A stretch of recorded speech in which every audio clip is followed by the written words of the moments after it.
The PlayStation Vita has been around for 2.5 years now, and the fledgling handheld has become this generation's Sega Dreamcast. This is due to reasons such as poor sales and little third-party support, which has led to the Vita having a lack of AAA games. Sony themselves have practically given up on the Vita, claiming that it is now just a second screen for the PlayStation 4.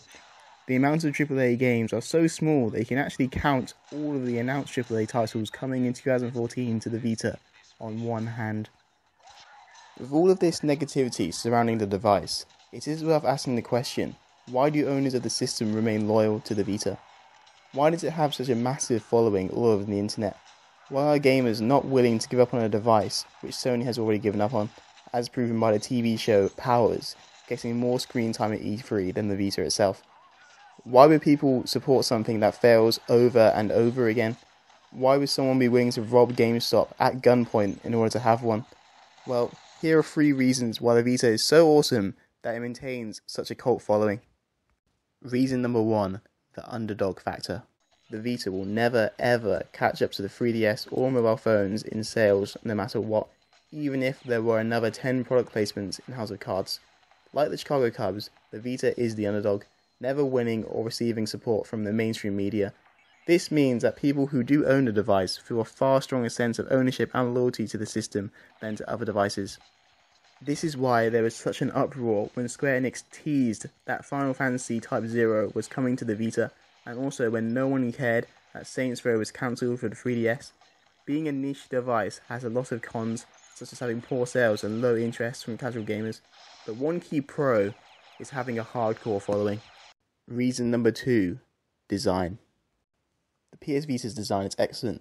Unlike the PSP with its crippling lack of a right analog stick, the PS Vita has been designed with all genres of games in mind. The console has a premium build and numerous additions that cannot be found elsewhere, such as the back touchpad. Needless to say, the Vita is extremely powerful for a handheld, capable of graphics which challenge even the PS3. This design has allowed for an extremely underrated lineup of excellent games, both AAA and indie, to grace the system. That being said, there are some flaws in the design, such as the poor choice of proprietary memory cards and the lack of R2 and L2 shoulder triggers. However, the overall design of the console is a lot better than its competition, and this unholy peripheral proves my point. The design of the Vita is great, no matter which version you get.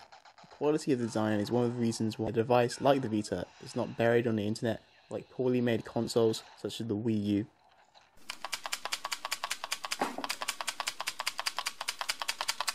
Reason number 3, alternatives. The obvious alternative to the Vita is the 3DS, and that's a fine handheld with a lot of great games. But the alternative to both of those are mobile phones. Mobile phones are most likely the future of the industry due to their widespread appeal.